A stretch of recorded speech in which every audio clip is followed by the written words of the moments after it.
Assalamualaikum warahmatullahi wabarakatuh. Saya Retna Hapsari Nafiah akan membahas tema yang berkaitan dengan pendekatan pemikiran dalam Islam, yaitu Bayani, Burhani, dan Irfani. Baik, sebelum memasuki epistemologi Bayani, Burhani, dan Irfani, ada baiknya kita memahami dulu apa itu epistemologi. Epistemologi yaitu berasal dari bahasa Yunani, yang terdiri dari dua kata, yakni epistem dan logos. Epistem yaitu berarti pengetahuan, sedangkan logos bermakna pengetahuan juga.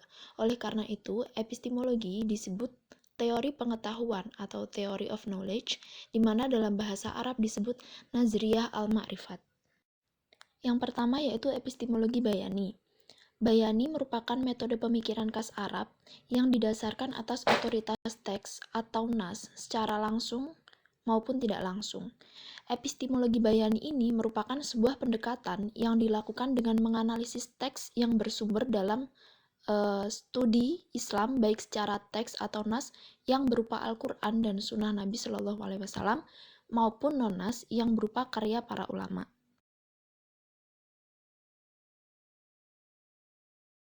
Selanjutnya, yang akan dibahas dalam epistemologi bayani, yang pertama yaitu sumber pengetahuan bayani, yang kedua metode dan pendekatan yang digunakan dalam bayani, yang ketiga yaitu pendukung dan validitas keilmuan bayani.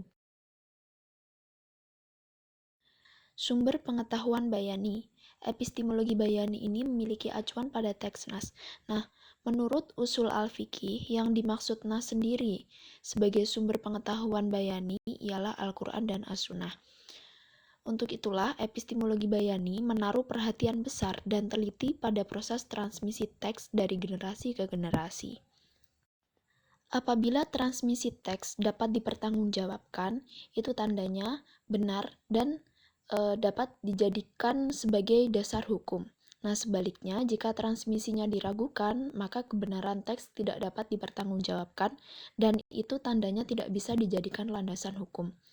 Karena itu pula mengapa pada masa tadzwin atau kodifikasi, khususnya kodifikasi hadis, para ilmuwan begitu ketat dalam menyeleksi sebuah teks yang diterima.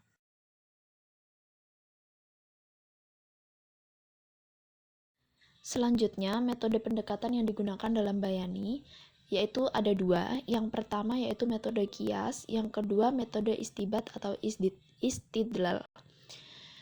Yang pertama yaitu metode kias.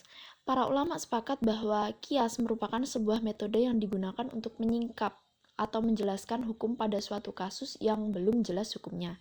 Semisal ketika seorang mujtahid ingin mengetahui hukum yang terdapat pada bir, whisky atau tuak. Nah, ketika merujuk pada Al-Quran dan tidak ada satupun nas yang dijadikan sebagai landasan hukum, maka mencari perbuatan lain yang telah ditetapkan hukumnya berdasarkan nas, yaitu seperti perbuatan minum khamr yang sudah jelas haram hukumnya berdasarkan firman Allah Subhanahu wa taala dalam surat Al-Maidah ayat 90 sampai 91. Yang kedua yaitu metode istibat atau istidlal, yang artinya istibat hukum dari an-nasus ad-diniyah dan Al-Quran khususnya. Dalam hal ini, teks sucilah yang memiliki otoritas penuh dalam menentukan arah kebenaran sebuah kitab.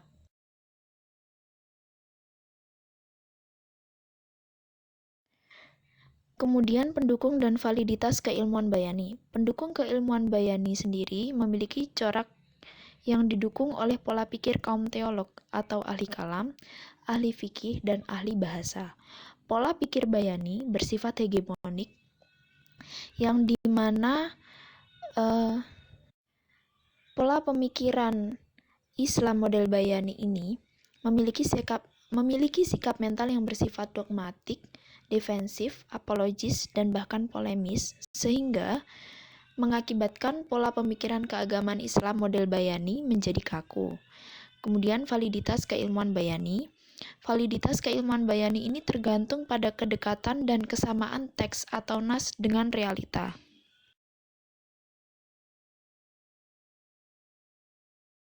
Epistemologi Burhani. Dalam epistemologi Burhani ini yang akan dibahas selanjutnya, yang pertama yaitu pengertian Burhani, yang kedua karakteristik epistemologi Burhani, yang ketiga yaitu logika dalam epistemologi Burhani. Pengertian Burhani dalam bahasa Arab, al-burhan berarti argumen atau al-hujjah yang jelas atau al-bayinah, clear dan distinct atau al-fasl, yang dalam bahasa Inggris adalah demonstration yang mempunyai akar bahasa Latin. Demonstration berarti memberi isyarat, sifat, keterangan, dan penjelasan. Menurut perspektif logika, Burhani adalah aktivitas berpikir untuk menetapkan kebenaran dalam premis melalui metode penyimpulan dengan menghubungkan premis satu dengan premis yang lainnya sesuai nalar atau telah terbukti kebenarannya. Burhani sendiri lebih bersandar pada kekuatan natural manusia, yaitu berupa indera, pengalaman, dan akal di dalam mencapai pengetahuannya. Kemudian Burhani merupakan kerangka berpikir yang tidak didasarkan atas teks suci maupun pengalaman spiritual, melainkan berdasarkan keruntutan logika. Metode ini persis diperagakan oleh metode keilmuan Yunani yang landasannya murni pada cara kerja empirik.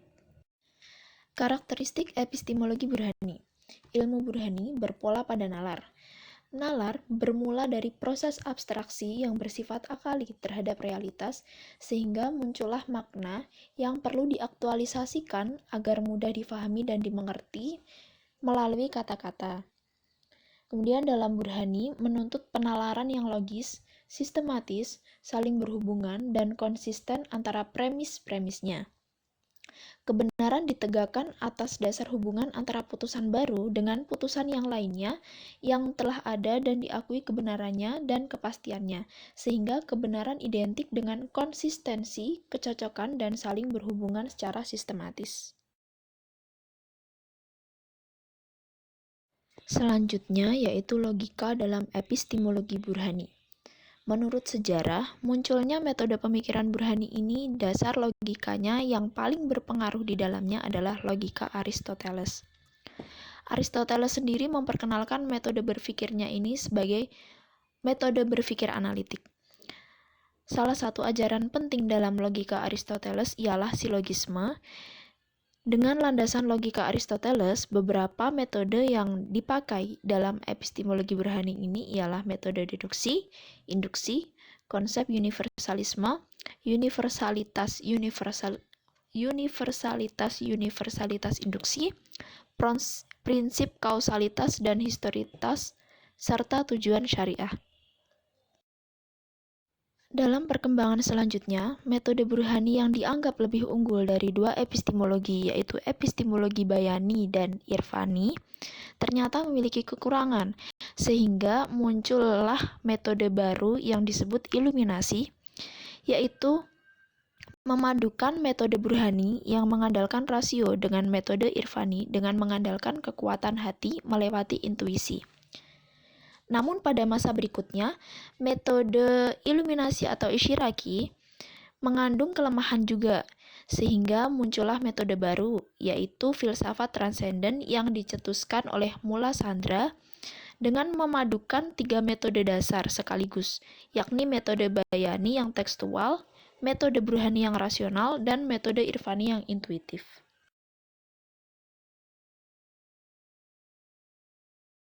Baik, memasuki epistemologi Irfani, yang akan dibahas terkait dengan epistemologi Irfani yaitu yang pertama, pengertian epistemologi Irfani, kedua, sumber asal Irfani, ketiga, konsep epistemologi Irfani. Yang pertama, pengertian Irfani. Irfan dari kata bahasa Arab memiliki makna yang sama dengan makrifat. Irfan atau makrifat yaitu berkaitan dengan pengetahuan yang diperoleh secara langsung melalui pengalaman. Secara epistemologi, Irfani merupakan pengetahuan yang diperoleh dengan cara pengolahan batin ruhani yang kemudian diungkapkan secara logis.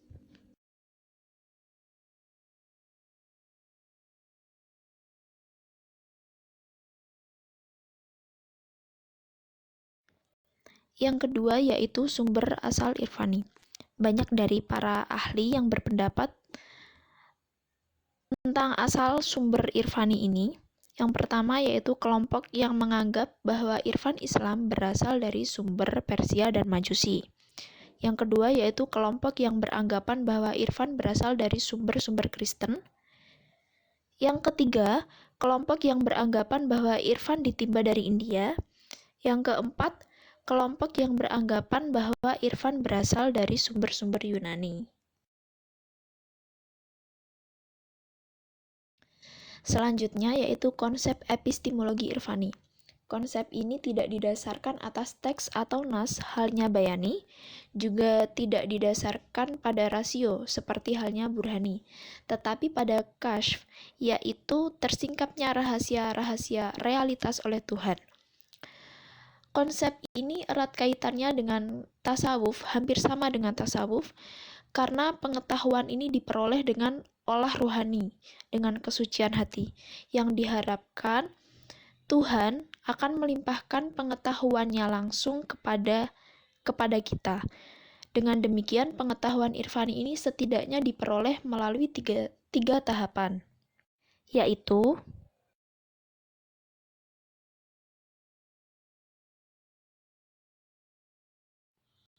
yang pertama yaitu persiapan. Untuk menerima limpahan pengetahuan dari Allah Subhanahu wa taala, paling tidak kita menempuh jenjang-jenjang spiritual seperti taubat, waro. Waro itu misalnya menjauhkan diri dari segala sesuatu yang subhat. Zuhud, contohnya seperti tidak tamak dan tidak mengutamakan kehidupan dunia. Kemudian fakir, yaitu misalnya mengosongkan seluruh pikiran, tidak menghendaki apapun kecuali Tuhan Subhanahu wa taala. Kemudian sabar, tawakal, dan ridho. Selanjutnya penerimaan. Jika kita mencapai tingkat tertentu dalam sufisme, maka kita akan mendapat limpahan langsung dari Tuhan, secara langsung, secara iluminatif atau pencerahan. Nah, pada tahap ini kita akan mendapatkan realitas kesadaran diri yang sedemikian mutlak. Selanjutnya yaitu pengungkapan. Pengalaman mistik diinterpretasikan dan diungkapkan kepada orang lain lewat ucapan atau tulisan. Namun karena pengetahuan irfani ini bukan termasuk dalam tatanan konsepsi dan representasi, tetapi terkait dengan kesatuan kehadiran Tuhan dalam diri dan kehadiran diri dalam Tuhan, sehingga tidak bisa dikomunikasikan, maka tidak semua pengalaman ini bisa diungkapkan. Bisa jadi ketika kita mengalami pengalaman mistik, kata-kata yang bisa kita ungkapkan adalah dengan mengucapkan Allahu Akbar, Masya Allah, Allah Maha Besar, dan lain sebagainya. Sekian dari saya, kurang lebihnya saya mohon maaf yang sebesar-besarnya. Apabila ada yang ingin ditanyakan, monggo bertanya di grup kelas. Sekian. Wallahul muwaffiq ila aqwamit thoriq. Wassalamualaikum warahmatullahi wabarakatuh.